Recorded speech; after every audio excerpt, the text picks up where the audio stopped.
Hello दोस्तों, स्वागत है एक बार फिर से आपके अपने चैनल जिसका नाम है स्कूल एजुकेशन। और दोस्तों, हमने बाल विकास की सीरीज स्टार्ट की थी जिसमें हमने अभी तक 3 क्लास कर चुके हैं बाल विकास की सीरीज के अंदर। यह हमारी चौथी क्लास है। 3 क्लासों में जो हमने करवाया है, यदि आपने वो क्लास नहीं देखी है तो आप हमारी प्लेलिस्ट में जाकर आप हमारी तीनों क्लास देख सकते हैं। उसकी यह वीडियो देखने के पहले आप वो 3 क्लास देख लें, उसके बाद आपको यह वीडियो समझ में आएगी। तो मैं आप लोगों को बता देता हूँ हमने अभी तक क्या क्या पढ़ लिया। बाल विकास क्या होता है, बाल विकास की अवस्थाएं, बाल विकास के क्षेत्र यानी कि विकास किन किन क्षेत्रों में होता है, और बाल विकास के सिद्धांत, और जो आपकी बाल विकास की अवस्थाएं हैं उसके अंदर हमने शैशवावस्था को, पहली अवस्था जो आपकी होती है शैशवावस्था या इन्फेंसी इंग्लिश में बोले तो, हमने इसको डिटेल से पिछली क्लास में कर लिया है। अब हम उसी के आगे जो आपकी दूसरी अवस्था है बाल अवस्था, आप इसे चाइल्डहुड भी बोलते हैं इंग्लिश में, तो इसको हम डिटेल से शैशवावस्था की तरह ही करेंगे। जैसे कि हमने शैशवावस्था को डिटेल से किया तो इसकी सारी विशेषताओं को डिटेल से और समझते हुए चलेंगे। तो चलिए दोस्तों, अब स्टार्ट करते हैं। और दोस्तों, आपने अभी तक हमारा चैनल सब्सक्राइब नहीं किया है तो चैनल को सब्सक्राइब कर ले और बेल आइकन को प्रेस कर दे। दोस्तों के साथ शेयर भी कर दे जहाँ जहाँ कर सकते हो। और वीडियो पसंद आए आपको तो कमेंट करें, लाइक करें। तो चलिए दोस्तों, आप देखते हैं। पहले मैं शैशवावस्था का थोड़ा ओवरव्यू दे देता हूँ, जिससे कि आपको बाल्यावस्था में थोड़ी समझने में मदद मिलेगी। शैशवावस्था में हमने देखा था, जो हमने 2 कथन देखे थे। स्ट्रैंग के अनुसार हमने स्ट्रैंग ने कहा था, शैशवावस्था के अंदर कथन दिया है, शैशवावस्था सीखने का आदर्श काल स्ट्रैंग ने माना है। यानी कि स्ट्रैंग ने कहा जो शैशवावस्था है वो सीखने का आदर्श काल है। यह कथन किसने कहा? स्ट्रैंग ने। तो आप इसे बिल्कुल ध्यान रखना, आप लोगों के एग्जाम में बिल्कुल पूछ लिया जाता है कि सीखने का आदर्श काल किसने कहा है, तो आपको आंसर पता होना चाहिए कि स्ट्रैंग ने कहा। तो और दूसरा कथन क्या था? दूसरा कथन दिया था वैलेंटाइन ने। वैलेंटाइन ने कहा था शैशवावस्था को जीवन का सबसे महत्वपूर्ण काल। यह कथन किसने दिया? वैलेंटाइन ने। तो आप इसे भी ध्यान रखना, आपके एग्जाम में चाहे वो सीटेट हो, चाहे एमपी टेट हो, या फिर अदर स्टेट के कोई भी टेट एग्जाम हो, आप लोगों के एग्जाम में यह कथन पूछ लिए जाते हैं। तो आप इन दोनों कथनों को याद रखना। उसके बाद हमने बाल्यावस्था की विशेषताएं देखी थी, यानी कि शैशवावस्था की विशेषताएं देखी थी। शैशवावस्था यानी कि पहली विशेषता देखी थी हमने शारीरिक विकास में तीव्रता, यानी कि इसके अंदर हमने देखा था कि शैशवावस्था के अंदर शैशवावस्था के अंदर बालक 3 तरह से मजबूत होता है: कॉग्निटिव, साइकोमोटर और इफेक्टिव डेवलपमेंट। और जो शैशवावस्था यानी कि इन्फेंसी का टाइम पीरियड है वो 0 से 2 वर्ष तक का होता है। और पहली विशेषता थी आपकी शारीरिक विकास में तीव्रता, यानी कि इसके अंदर बच्चे के शरीर में वृद्धि होगी, वो कैसी होगी? तेज होगी। यानी कि इस इंग्लिश में बोले तो रैपिड ग्रोथ, यानी कि रैपिड ग्रोथ को, यानी कि ग्रोथ को आप क्या बोल सकते हैं? फिजिकल डेवलपमेंट है जो बच्चे का, वो तीव्र होगा। बच्चे के शरीर में वृद्धि होगी, कैसी? तेज होगी, रैपिड होती है। और दूसरी विशेषता हमने देखी थी मानसिक क्रियाओं में तीव्रता। तीसरी विशेषता देखी थी सीखने की प्रक्रिया में तीव्रता, यानी कि रैपिड लर्निंग, सीखने की गति क्या होगी? तेज होगी। शैशवावस्था में बच्चा इंद्रियों के प्रयोग से सीखता है, टच कर हर एक चीज़ को क्या करता है? टच करता है। उस टच करके उसे फील करता है, मुंह में भी डाल लेता है वस्तुओं को। यदि आप कोई चीज़ दे बालक को तो वो मुंह में भी डाल लेता है। और शैशवावस्था के अंदर बालक टच करके सीखता है और उसे फील करता है। और चौथी विशेषता हमने देखी थी कल्पना की सजीवता। इस समय बालक निर्जीव वस्तुओं में भी जीवन खोजता है, यानी कि उसे यह ज्ञात ही नहीं होता कि यह वस्तुएं निर्जीव है या सजीव है। वो जैसे आपने देखा होगा कि कोई खिलौना है, उसे या फेंक दो या फिर उसे उसके सामने पिटाई करने लगो तो बालक क्या बोलेगा कि इसे मत मारो या इसे मत छुओ, यह मेरी गुड़िया है। तो यानी कि उन्हें बालक को यह ज्ञात नहीं होता शैशवावस्था के अंदर कि बालक यह वस्तुएं निर्जीव है या सजीव है। तो वो निर्जीव वस्तुओं में भी जीवन देखता है, कल्पना की सजीवता। अब दूसरों पर निर्भरता आपकी पांचवी विशेषता थी शैशवावस्था के अंदर सेल्फ डिपेंडेंट, यानी कि दूसरों पर निर्भर रहता है। बच्चा सेल्फ डिपेंडेंट नहीं होता, बच्चा अपनी फैमिली मेम्बर पर निर्भर रहता है। उसके बाद हमने छठवीं विशेषता देखी थी आत्म प्रेम की भावना, यानी कि आपने देखा होगा कि इसमें बच्चे शैशवावस्था के अंदर इसमें बच्चे अपनी फिक्र रहती है, यानी कि इसमें बच्चे को अपनी फिक्र रहती है, दूसरों से कोई लेना देना नहीं होता है। और इसके बाद हमने दोहराने की प्रवृत्ति देखी थी बालक के अंदर शैशवावस्था के अंदर। बच्चा जब इस शैशवावस्था में सीखता है तो बालक इमिटेट या फिर रिपीट या फिर इमिटेट करके सीखता है। यह क्रिया और उसे बार बार करनी पड़ती है और बच्चा इस समय वर्ड को रिपीट करता रहता है। आपने देखा होगा पापा पापा, ऐसा वो वर्ड को रिपीट करता रहता है। उसके बाद भाषा विकास आपकी आठवीं विशेषता थी भाषा विकास का काल, यानी कि यहाँ पर जो बालक का भाषा विकास है वो स्टार्ट हो जाता है शैशवावस्था के अंदर।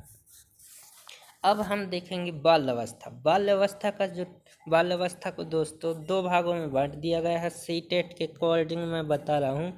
जो हमने शैशवावस्था का टाइम पीरियड देखा जो सीटेट वाले मानते हैं 0 से 2 वर्ष तक, और उसके बाद आपकी दूसरी अवस्था है बाल्यावस्था जो हम इस क्लास में पढ़ने जा रहे हैं।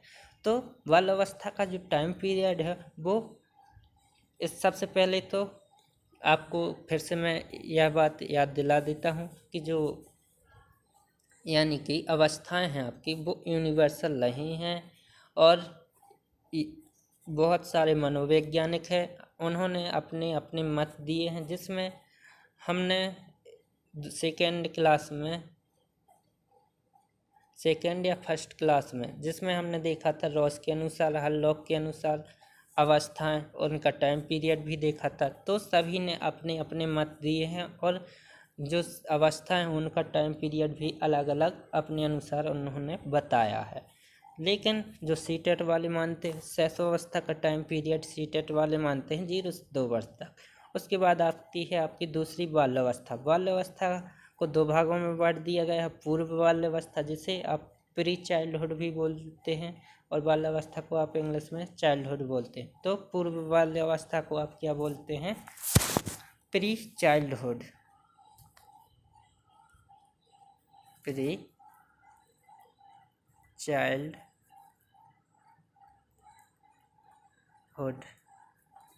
प्री चाइल्डहुड और आप उत्तर बाल्यावस्था को बोलते हैं पोस्ट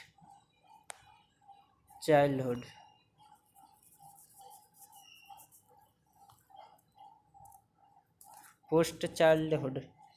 तो पूर्व बाल्यावस्था का जो टाइम पीरियड है वो 2 से 6 वर्ष तक, उत्तर बाल्यावस्था का होता है आपका 7 से 12 वर्ष तक, और आपकी तीसरी अवस्था होती है किशोरावस्था जिसे आप एडोलेसेंस भी बोलते हैं इंग्लिश में, और इसका जो टाइम पीरियड होता है वो होता है 12 से 18 वर्ष तक।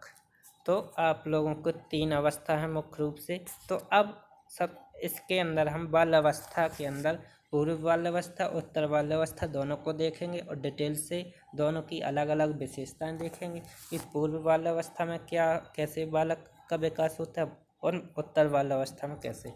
तो चलिए स्टार्ट करते हैं, देखते हैं क्या है बाल्यावस्था की विशेषता। बाल्यावस्था की विशेषताएं हैं दोस्तों, सबसे पहले देखते हैं पूर्व बाल्यावस्था। पूर्व बाल्यावस्था की पहली विशेषता है आपकी शारीरिक विकास। यानी कि दोस्तों आपने शैशवावस्था में जो बालक का विकास है, यानी कि शैशवावस्था में क्या था, बच्चे के शरीर में वृद्धि होगी। वो कैसी होगी, तेज होगी, यानी कि रैपिड ग्रोथ होती है। फिजिकल या ग्रोथ को आप इंग्लिश दूसरा इसका ग्रोथ का दूसरा नाम है फिजिकल डेवलपमेंट भी बोलते हैं। तो क्या होता है, बच्चे में शरीर में क्या होगी, वृद्धि वो कैसी होगी, तेज होगी। लेकिन बाल्यावस्था के अंदर पूर्व बाल्यावस्था में भी जो शैशवावस्था में जो चला था वहीं आपकी पूर्व बाल्यावस्था में भी चलता रहेगा। बच्चों का जो शारीरिक विकास होगा वो तेज होता है, यानी कि फास्ट फिजिकल होगा। ठीक है। अब दोस्तों मानसिक योग्यता में वृद्धि, आपकी दूसरी विशेषता है मानसिक योग्यता में वृद्धि। अब इसको समझते हैं दोस्तों। मानसिक योग्यता में वृद्धि कैसे दोस्तों, कि इसका एक एग्जाम्पल देता हूँ मैं। बच्चों का जो मानसिक विकास यानी कि पूर्व बाल्यावस्था के अंदर होने लगता है। आप किस बेस पर कह सकते हैं, किस बेस पर कह सकते हैं कि बच्चे का मानसिक विकास हो रहा है? क्योंकि दोस्तों इस टाइम पर बच्चा ध्यान लगाने लगता है और बच्चे के साथ जो घटना हुई है, यानी कि कोई घटना यदि हुई है उसे याद रखने लगता है। तो यह क्या हुआ, पहली बार हुआ है, लेकिन दोस्तों उसके साथ और वो कल्पना करने लगता है। यानी कि दोस्तों इसके अंदर मानसिक योग्यता में वृद्धि होती है आपकी पूर्व बाल्यावस्था के अंदर। तो आपने क्या देखा कि बच्चा ध्यान लगाने लगता है और क्या, यानी कि जो घटना उसके साथ हुई है वो उसको याद रखने लगता है। तो आप इसे स्मृति भी कह सकते। इस ध्यान लगाना प्लस स्मृति और प्लस कल्पना करना, तो यह तीनों चीज़ें बालक के अंदर पूर्व बाल्यावस्था के अंदर होती हैं। अब दोस्तों आपकी अगली विशेषता आत्मनिर्भर नहीं। यानी कि दोस्तों आपने देखा होगा शैशवावस्था के अंदर जो बालक होता है यानी कि सेल्फ डिपेंडेंट नहीं होता है। तो यहाँ पर भी बच्चा क्या होगा, सेल्फ डिपेंडेंट नहीं होगा। बच्चा अपनी क्या है, फैमिली मेम्बर पर निर्भर रहता है। यानी कि जो उसकी फैमिली में मम्मी हो जाएंगी, पापा हो जाएंगे, तो वो अपनी फैमिली मेम्बर पर, यानी कि जो उसकी फैमिली में है उन्हीं लोगों के ऊपर वो डिपेंड रहता है। यानी कि यहाँ पर भी बच्चा पूर्व बाल्यावस्था के अंदर भी बालक वो सेल्फ डिपेंडेंट नहीं होता है। अब आप लोगों को यहाँ तीन विशेषताएं यदि समझ में आ गई हो तो इसके बाद आगे बढ़ें। चलिए दोस्तों, आशा करता हूँ कि आप लोगों को समझ में आ चुकी होंगी तीनों विशेषता। अब है दोस्तों आपकी चौथी विशेषता पूर्व बाल्यावस्था के अंदर सामाजिकता का विकास। इस सामाजिकता का विकास दोस्तों कैसे, यानी कि दोस्तों शैशवावस्था में सामाजिकता का विकास नहीं होता। शैशवावस्था में यानी कि वो 2 वर्ष 0 से 2 वर्ष होती है आपकी शैशवावस्था। आप बताइए 2 वर्ष में बालक क्या होता है, घर के अंदर ही सीमित रहता है। तो शैशवावस्था में सामाजिकता का विकास नहीं होता है। क्यों नहीं होता शैशवावस्था के अंदर सामाजिकता का विकास? क्योंकि वह अपने घर के अंदर क्या होता है, सीमित होता है या फिर पालने में रहता है। लेकिन जैसे बच्चा 2 से 6 वर्ष का होता है, यानी कि पूर्व बाल्यावस्था में आ जाता है, 2 से 6 वर्ष का होता है, तो उसकी एंट्री हो जाती है कहाँ, उसके आसपास, यानी कि उसके आस पड़ोस में। तब उसकी एंट्री आस पड़ोस में हो जाती है तो तब क्या होता है, मम्मी पापा उसे क्या बालक को हाय हेलो सिखा देते हैं, हाय हेलो सिखा देते हैं घर पर। तो या फिर घर में कोई आपके यहाँ मेहमान आए तो जो उसकी बालक की टीचर ने, मैडम ने उसे क्या कोई भी कविता रटवा रखी होती है, रटवा, हाँ वहाँ क्या होता है, रटवा ही रखी होती है बालक को, तो वह क्या होता है सुनानी पड़ती है। तो इसके अंदर क्या है, सामाजिक विकास क्या हो जाता है, स्टार्ट हो जाता है। यानी कि बालक बाल्यावस्था के अंदर, पूर्व बाल्यावस्था के अंदर आप अपने आस पड़ोस में क्या हो जाती है, एंट्री हो जाती है और बालक को यह चीज़ सिखा दी, यानी कि सिखा दी जाती है उनके मम्मी पापा के द्वारा हाय हेलो करना। तो उसका क्या हो जाता है, सामाजिकता का विकास स्टार्ट हो जाता है पूर्व बाल्यावस्था के अंदर। अब दोस्तों आपकी है अगली विशेषता अनुकरण। यानी कि दोस्तों बच्चे पूर्व बाल्यावस्था के अंदर अनुकरण या फिर इमिटेट करके सीखते हैं।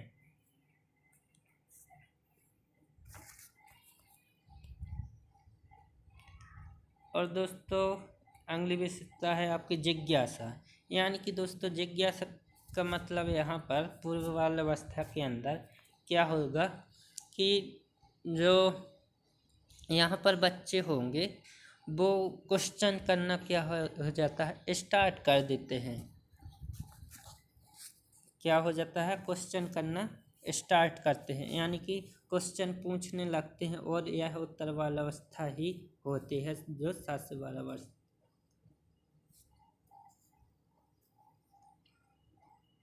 आपकी पूर्व बाल्यावस्था के अंदर जिज्ञासा उत्पन्न, यानी कि दोस्तों कि जो बालक होगा वो क्वेश्चन पूछने लगता है। और उसके बाद आती है आपकी खिलौना आयु। यहाँ पर दोस्तों मोस्ट इम्पोर्टेंट है आपकी खिलौना आयु। पूर्व बाल्यावस्था के अंदर सबसे मोस्ट इम्पोर्टेंट है खिलौना आयु, जिसे आपसे एग्जाम में पूछ लिया जाएगा कि प्ले एज, इसी को कहते हैं प्ले एज, या फिर इसी को कहते हैं टॉय एज, टॉय एज।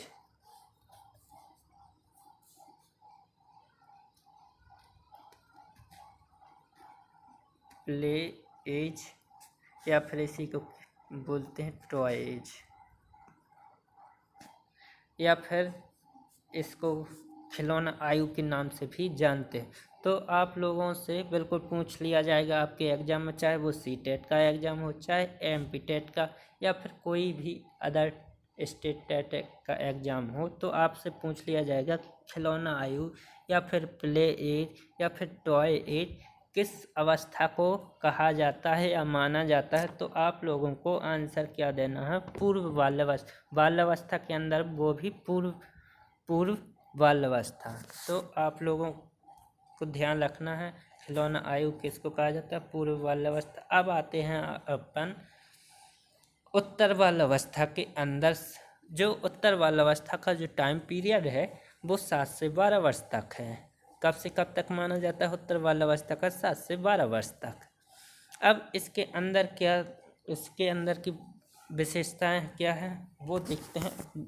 सबसे पहली विशेषता है आपकी विकास में स्थिरता। जैसा कि दोस्तों आपने अभी तक शैशवावस्था को जाना और पूर्व बाल्यावस्था। शैशवावस्था और पूर्व बाल्यावस्था के अंदर क्या हो रहा था, जो विकास की गति है वो तेज, यानी कि जो विकास की गति है वो तेज हो रही, फास्ट फिजिकल हो रहा था।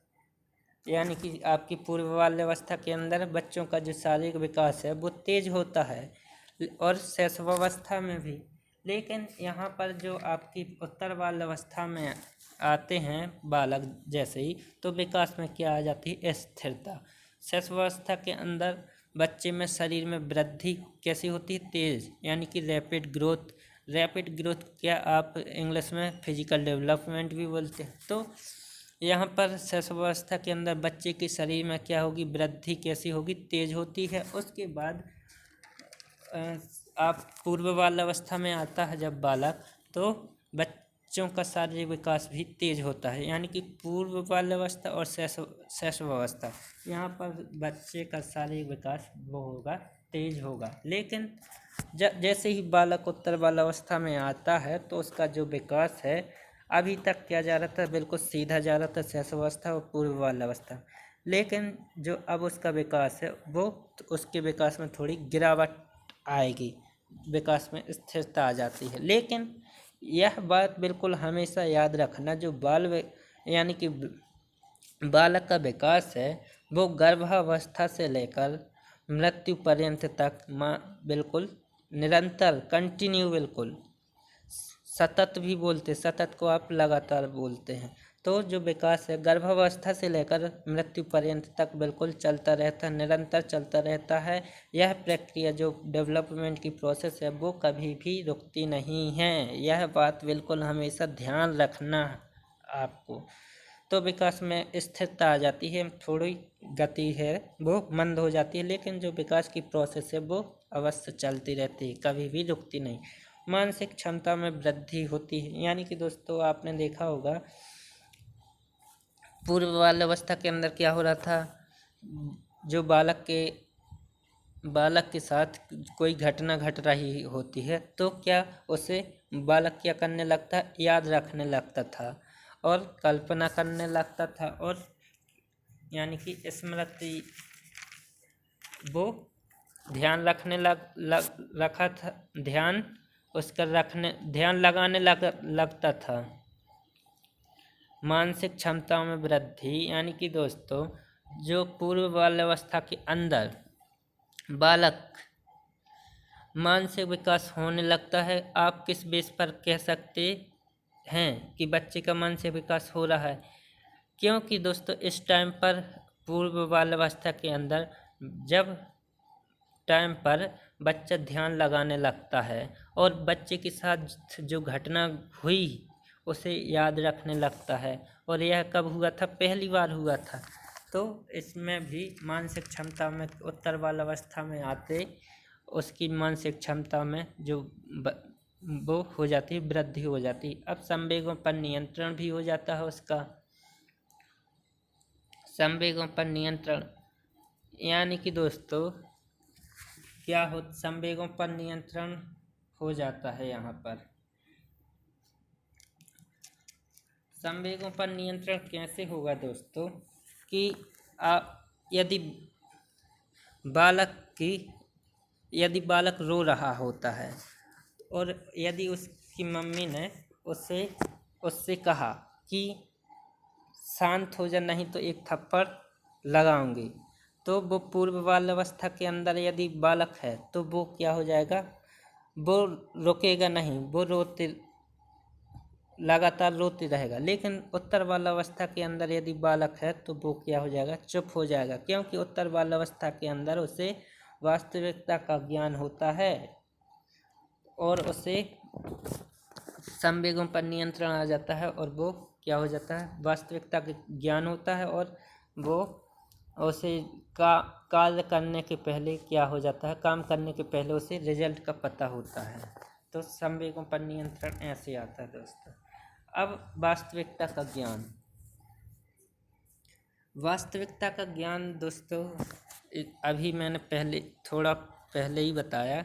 यानी कि दोस्तों इसके पहले क्या हो रहा था, पूर्व बाल्यावस्था में, शैशवावस्था में हो रहा था कि जो बालक है उसे सजीव और निर्जीव वस्तु में क्या हो रहा था, उसे डिफरेंस ही पता नहीं होता था। लेकिन यानी कि वो निर्जीव वस्तुओं में अभी क्या जीवन यानी कि देख रहा था निर्जीव वस्तुओं में। लेकिन जो आपके उत्तर बाल्यावस्था में यदि बालक है तो उत्तर बाल्यावस्था में उसके अंदर क्या हो जाता है, वास्तविकता का ज्ञान। वास्तविकता का ज्ञान वो कैसे दोस्तों, मैं आप लोगों को समझाता हूँ।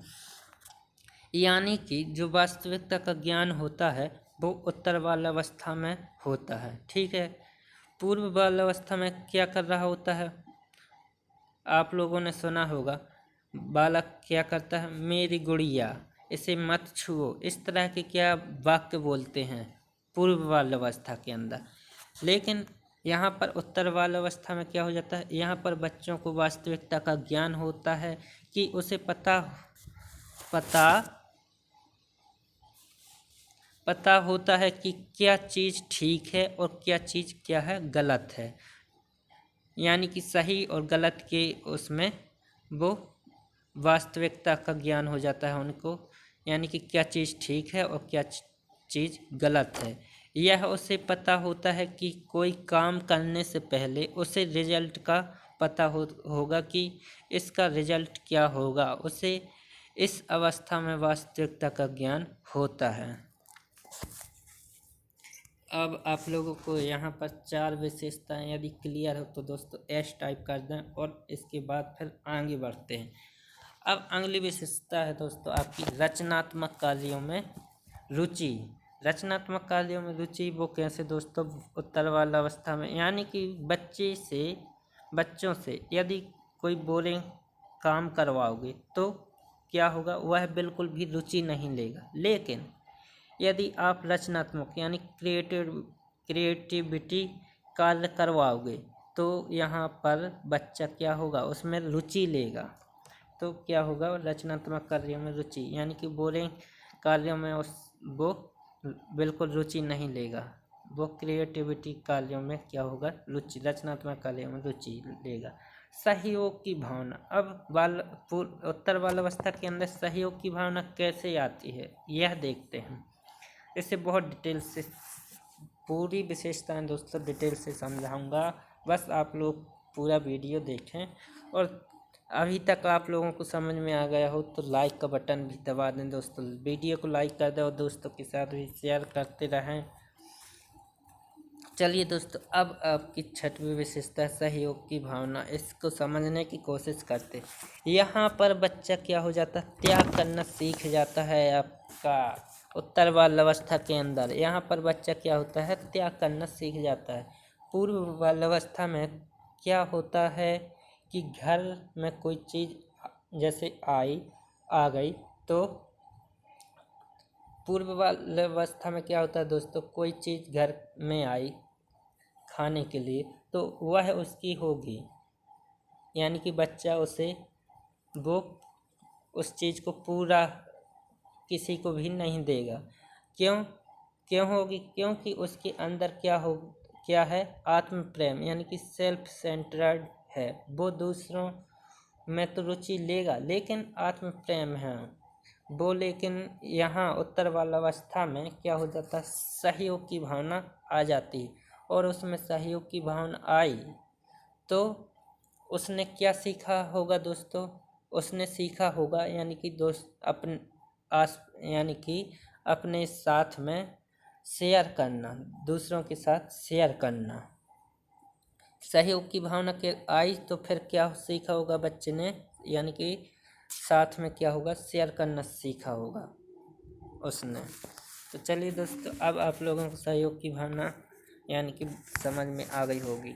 यहाँ पर उत्तर वाला अवस्था में सहयोग की भावना आ जाती, लेकिन पूर्व वाला अवस्था में वो क्या रहता, आत्म प्रेम, यानी कि सेल्फ सेंटर्ड है। वो दूसरों में रुचि तो लेगा लेकिन आत्म प्रेम है। लेकिन उत्तर वाला अवस्था में क्या होता है, सहयोग की भावना आ जाती है और उसमें सहयोग की भावना आई तो उसने क्या सीखा होगा, दोस्तों के साथ में शेयरिंग करना, जो उसके साथ में है उसमें क्या शेयर करना सीखा होगा। अब अगली विशेषता अब आपको समझ में आ गई होगी। अब अगली विशेषता है दोस्तों संग्रह करने की प्रवृत्ति। संग्रह करने की प्रवृत्ति वो कैसे होगी दोस्तों, आपने देखा होगा उत्तर वाला अवस्था के अंदर क्या होता है कि आपने छोटी छोटी यानी कि बालक इस समय उत्तर बाल अवस्था के अंदर छोटी छोटी चीज़ मिल गई, यानी कि कोई भी चीज़ उसे मिल गई तो उसे क्या करते हैं, संग्रह करने लगते हैं। हर बच्चे के अंदर किसी न किसी चीज़ का कलेक्शन ज़रूर मिलेगा, तो आप ज़रूर देख लेना कि किस बच्चे कलेक्शन करते रहते हैं छोटी छोटी चीज़ों का, और हर एक बच्चे के अंदर कलेक्शन ज़रूर मिलेगा। किसी के पास पेन का कलेक्शन मिलेगा, किसी के पास रेजर का कलेक्शन मिलेगा। तो इस तरह से बच्चों के अंदर उत्तर बाल्यावस्था के अंदर संग्रह करने की प्रवृत्ति होती है। तो चलिए दोस्तों, आज की क्लास हमारी यहीं पर समाप्त होती है। और अब हमने शैशवावस्था को कंप्लीट कर लिया, पूर्व बाल्यावस्था कंप्लीट कर ली, उत्तर बाल्यावस्था। अब इसके बाद हमारी अगली विशेषता होगी किशोरावस्था, यानी कि एडोलेसेंस। वो हम अगले वीडियो में करेंगे। तो चलिए दोस्तों, यदि आप लोगों को चीज़ें समझ में आई हो तो वीडियो को लाइक कर दें और चैनल को सब्सक्राइब कर लें और दोस्तों के साथ शेयर भी कर दें। चलिए दोस्तों, मिलते हैं अब अगली क्लास में। जब तक के लिए दोस्तों जय हिंद। और दोस्तों लाइक का बटन दबा कर जाइएगा और चैनल को सब्सक्राइब, क्योंकि जो नए स्टूडेंट आते हैं वो वीडियो को देख लेते हैं लेकिन चैनल को सब्सक्राइब करना भूल जाते हैं। तो यह गलती मत करिए दोस्तों, चैनल को सब्सक्राइब ज़रूर करें, क्योंकि हमारे चैनल पर सभी सब्जेक्ट की पेडागोजी और आपको डिटेल से करवाया जा रहा है। तो MCQ तो आप वैसे ही उड़ा दोगे, आप लोगों को डिटेल से हर चीज़ करवाई जा रही है और बिल्कुल डिटेल से गहराई से समझा कर। तो चलिए दोस्तों, अगली क्लास में मिलते हैं। जब तक के लिए जय हिंद। और अगली क्लास में हम किशोरावस्था की विशेषताएं देखेंगे डिटेल से इसी तरह।